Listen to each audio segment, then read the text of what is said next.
صلی اللہ علی محمد صلی اللہ علیہ وسلم۔ اعوذ باللہ السمیع العلیم من الشیطان الرجیم، بسم اللہ الرحمن الرحیم،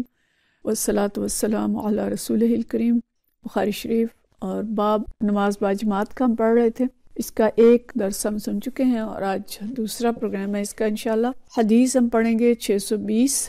اور یہ حدیث بھی نماز باجماعت کے بارے ہی میں ہے۔ حضرت ابو ہریرہ رضی اللہ تعالیٰ عنہ سے روایت ہے، ان ابو ہریرہ یقول، فرماتے ہیں، قال رسول اللہ صلی اللہ علیہ وسلم، کہ نبی کریم صلی اللہ علیہ وسلم نے فرمایا، صلاۃ الرجل فی الجماعت، ایک شخص کی باجماعت نماز، تضعف علی صلاتہ فی بیتہ و سوقہ، کہ کوئی شخص جو باجماعت نماز پڑھتا ہے اس کی گھر میں پڑھے جانے والی نماز یا بازار میں پڑھے جانے والی نماز کے مقابلے میں 25 ضعفا 25 گنا زیادہ فضیلت رکھتی ہے۔ وذالک انہ،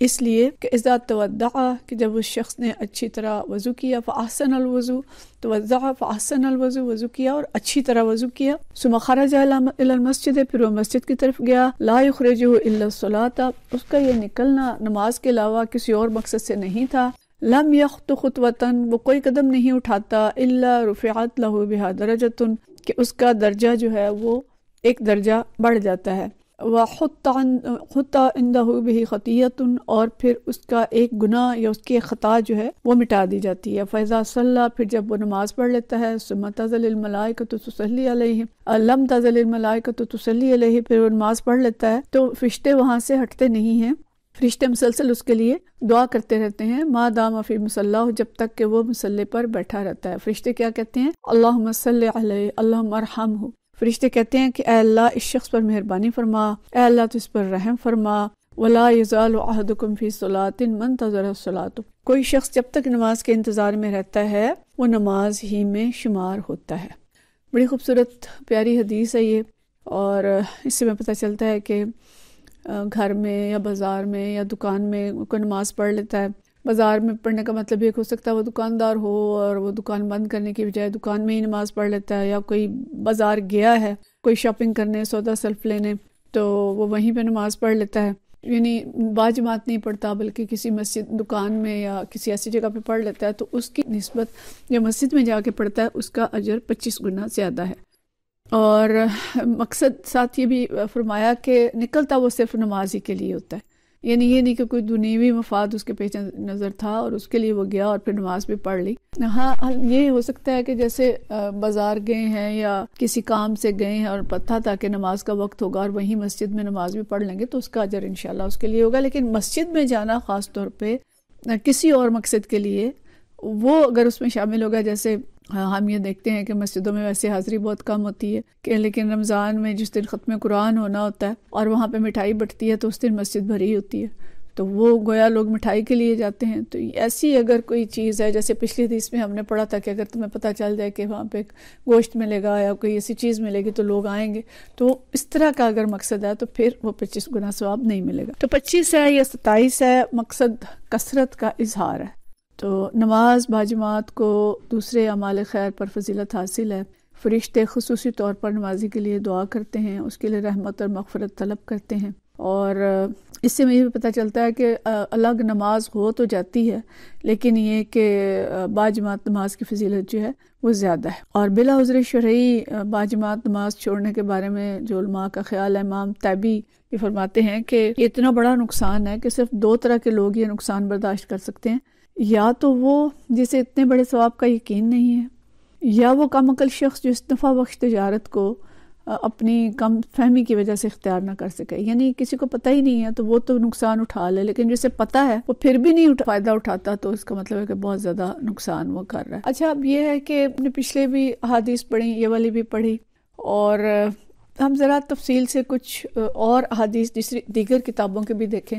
کہ نماز باجماعت کی فضیلت کے بارے میں اور بھی بہت سی احادیث آئی ہیں جو بخاری شریف کے علاوہ ہیں، اور قرآن پاک کے اندر بھی اس کا تذکرہ ہے۔ آج ہم ذرا اس کو تفصیل سے دیکھ لیتے ہیں کہ اور کس طرح سے نماز باجماعت کی تاکید اور فضیلت آئی ہے۔ ایک تو قرآن پاک کے اندر ہم دیکھتے ہیں کہ نماز کا جہاں بھی حکم دیا گیا وہ اقاموا الصلاۃ کا حکم دیا گیا کہ نماز کو قائم کرتے ہیں، یا اقیموا الصلاۃ کو مختلف الفاظ آئے ہیں کہ نماز قائم کرو۔ قائم کرنے میں ایک تو صلاۃ نظام قائم کرنا ہے، جو ملک کے اندر حکومت کی ذمہ داری ہے کہ وہ نظام میں صلاۃ قائم کرے، نمازوں کے اوقات اور ان کا تعین اور نمازوں کے اوقات پہ مسجدوں میں لوگوں کا جانا اور بازاروں کا بند ہونا، جیسے سعودی عرب میں کبھی ہوا کرتا تھا، اب سنا کہ وہاں پہ بھی یہ چیز ختم ہو گئی ہے، اس نظام کو بنانا، اور اسی کے ساتھ ظاہر ہے مساجد کے اندر نماز کا نظام بنانا، مساجد کو آباد کرنا، یہ چیز بھی اسی کے اندر شامل ہے۔ پھر جو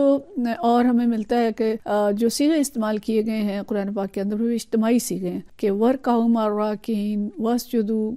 یعنی جمع کے صیغے میں ملتے ہیں۔ تو ورکعوا مع الراکعین سے بھی مفسرین نے یہ استدلال کیا ہے کہ رکوع کرنے والوں کے ساتھ رکوع کرو کا حکم ہے، تو گویا نماز باجماعت ادا کرنے کا حکم دیا گیا ہے۔ اور پھر ہم سورہ نساء کے اندر دیکھتے ہیں اور سورۃ البقرہ کے اندر بھی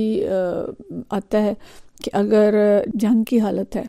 اور جنگ میں بھی نماز باجماعت معاف نہیں کی گئی، اور نبی کریم صلی اللہ علیہ وسلم کو جو فرمایا گیا، یہ سورہ نساء کی آیت نمبر 102 کے اندر ہے کہ اگر جنگ کی حالت میں ہیں اور نماز پڑھا رہے ہیں تو آپ صلی اللہ علیہ وسلم سے فرمایا گیا کہ ایک گروہ آپ کے ساتھ کھڑا ہو، اسلحہ لیا رہے، اور دوسرا گروہ جو ہے وہ پیچھے کھڑا ہو، یعنی چوکنا رہے، اور پھر جب پہلا گروہ کھڑا نماز پڑھ لے تو پھر جو پچھلا گروہ تھا وہ آگے آ جائے اور وہ نماز پڑھے۔ تو مطلب یہ کہ دو حصوں میں ہو کے نماز پڑھ لیں، ساری فوج بیک وقت نماز باجماعت نہ پڑھے، وہ آدھے آدھے ہو کے پڑھ لیں، یعنی جو امام ہے وہ تو پوری نماز پڑھے گا اور مقتدی ان کے پیچھے جو ہوں گے وہ باری باری پڑھیں گے۔ تو مقصد یہ ہے کہ اس شدت کی حالت میں بھی کہ جنگ ہو رہی ہے تو بھی نماز باجماعت جو ہے وہ معاف نہیں ہے۔ تو اس لیے اسی سے پتہ چلتا ہے کہ نماز کی اہمیت کتنی ہے اور نماز باجماعت کی جو اہمیت ہے وہ کتنی ہے۔ اور یہ ہم پیچھے پڑھ چکے ہیں کہ نبی کریم صلی اللہ علیہ وسلم نے جو فرمایا کہ میرا دل چاہتا ہے کہ جو لوگ نماز کے لیے نہیں آتے ان کے گھروں کو آگ لگا دوں، یہاں تک اتنا غضبناک آپ صلی اللہ علیہ وسلم ہوتے ہیں نماز باجماعت نہ پڑھنے والوں کے لیے۔ پھر ایک ہمیں حدیث ملتی ہے حضرت انس رضی اللہ تعالیٰ عنہ کی، ترمذی کے اندر، جامع ترمذی کے اندر یہ حدیث ہے کہ جو شخص 40 دن تک ہر نماز پابندی سے جماعت کے ساتھ اس طرح ادا کرے کہ اس کی تکبیر اولیٰ بھی فوت نہ ہو تو اس کے لیے 2 براتوں کا فیصلہ کر دی جاتا ہے، یعنی 2 چیزوں سے اس کی نجات ہو جاتی ہے، ایک تو جہنم کی آگ سے اور دوسرے منافقت سے،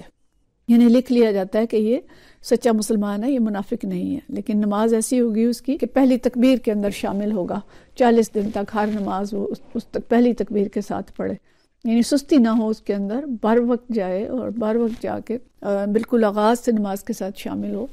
تو اس کا بہت زیادہ ثواب ملے گا انشاءاللہ۔ اسی طرح ترمذی کی ایک اور حدیث ہے کہ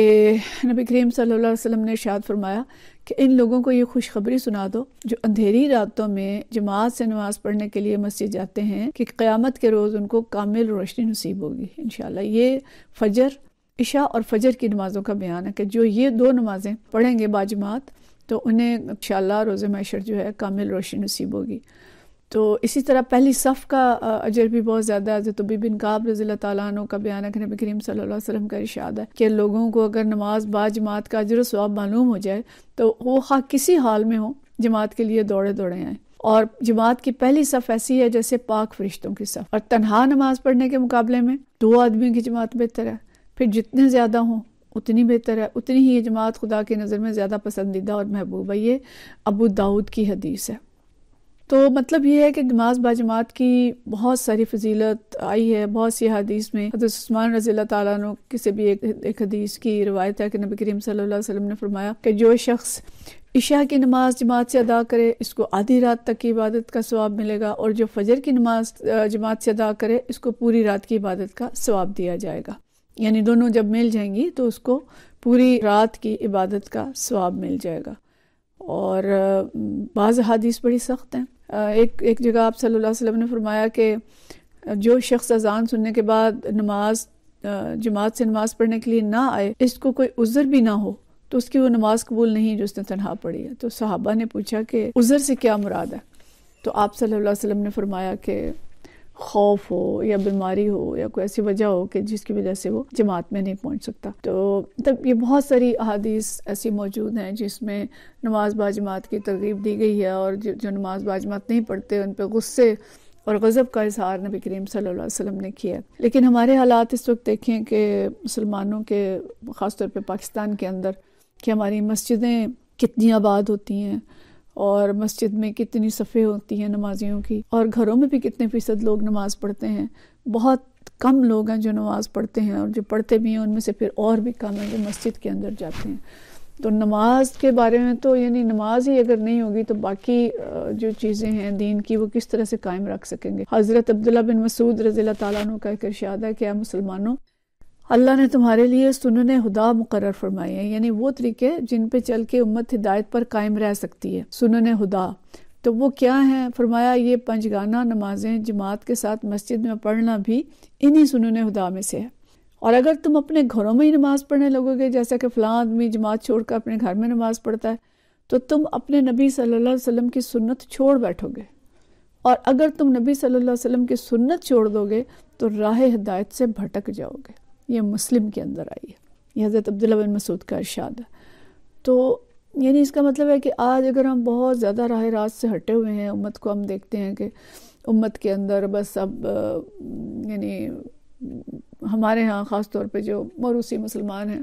کہ یہاں پہ حالات ایسے ہیں کہ مسلمان نام کے مسلمان ہیں۔ آج کوئی صحابی آ جائیں اگر تو آ کے پتہ نہیں ہمیں مسلمان سمجھیں گے کہ نہیں سمجھیں گے۔ جو ہمارے حالات ہیں، جو ہمارے اخلاق ہیں، جو کردار ہیں، جتنا جھوٹ بولا جاتا ہے، جتنی کرپشن ہے، جتنی بے حیائی ہے، اور جتنی ہمارے ہاں مطلب خیانت ہے، اور لڑائیاں جھگڑے قتل و غارت، تو یعنی ہر وہ چیز جو اخلاق کی خرابی کی اور جو ایمان کے تنزل کی نشانی ہے وہ ہمارے اندر موجود ہے۔ تو شاید اس کی وجہ یہ بھی ہو کہ ہم نے نبی کریم صلی اللہ علیہ وسلم کی بہت ساری سنتیں چھوڑ دی ہیں۔ سنن ہدا جو تھیں، جو ہدایت کے بارے میں سنتیں تھیں، ہم نے بہت ساری چھوڑ دی، اور نماز با جماعت سر فہرست ہے کہ بہت کم لوگ نماز با جماعت پڑھتے ہیں، اور جو پڑھتے بھی ہیں تو گھروں کے اندر نماز پڑھ کے جیسے صبح اٹھے پڑھی نماز اور دھڑام سے بستر پہ گرے، تو نمازوں کے اندر وہ روح بھی نہیں رہی، جان بھی نہیں رہی، اور نمازوں کی جو سنتیں تھیں وہ بھی صحیح طرح سے ادا نہیں ہوتی۔ تو شاید یہی وجہ ہو کہ امت جو ہے وہ دن بدن تنزل کا شکار ہے۔ ویسے بھی ہم نے خیر قرآن کو بھی چھوڑا ہوا ہے، حدیث کو بھی چھوڑا ہوا ہے۔ بہت کم لوگ ہیں کہ جو قرآن و حدیث کا علم بھی رکھتے ہیں، اور جو علم رکھتے ہیں وہ پھر اس پہ عمل بھی کتنے درجے کرتے ہیں۔ تو بہت ساری چیزیں ہم جو چھوڑ چکے ہیں، لیکن نماز با جماعت کے بارے میں تو بہت ہی سستی ہے، اور اس پہ ہمیں توجہ دینی چاہیے، اور خاص طور پہ خواتین کو اپنے بچوں کو بھی متوجہ کرنا چاہیے، اپنے گھر والوں کو متوجہ کرنا چاہیے۔ اور یہ جو آگ لگانے والی حدیث ہے، پتہ نہیں اللہ تعالیٰ ہی جانتا ہے کہ فزیکلی تو ظاہر نبی کریم صلی اللہ علیہ وسلم نے آگ نہیں لگائی، لیکن کہیں ایسا تو نہیں ہے کہ گھروں میں جو لڑائیاں جھگڑے آج کل بڑھ گئے ہیں، طلاقیں بڑھ گئی ہیں، اور بہت ساری چیزیں جو گھروں کے اندر ہیں، یہ اس طرح کی کوئی چیز بھی ہو سکتی ہے۔ یعنی میں خود سے کہہ رہی ہوں، میں بھی کوئی ایسا بھی اثرات ہو سکتے ہیں۔ تو ہمیں یعنی کوشش کرنی چاہیے کہ ہم زیادہ سے زیادہ مسنون زندگی کے قریب ہوں، اور سنتوں کو زیادہ سے زیادہ اپنائیں، جہاں تک ممکن ہے وہاں تک ہم عمل کریں۔ لیکن خاص طور پہ مسجدوں کی آبادی کی فکر ہمیں کرنی چاہیے، اور نماز با جماعت کے لیے اپنے گھر کے مردوں کو تیار کرنا چاہیے۔ اب اگلی دفعہ ہم دیکھیں گے انشاءاللہ کہ نماز با جماعت پہ آخر اتنا زور کیوں دیا گیا، اس کی فوائد اس کے کیا ہیں۔ ہو سکتا ہے کہ وہ فوائد سن کے تو کسی کے اندر نماز با جماعت کا شوق جو ہے وہ پیدا ہو جائے۔ ٹھیک ہے، وآخر دعوانا ان الحمدللہ رب العالمین۔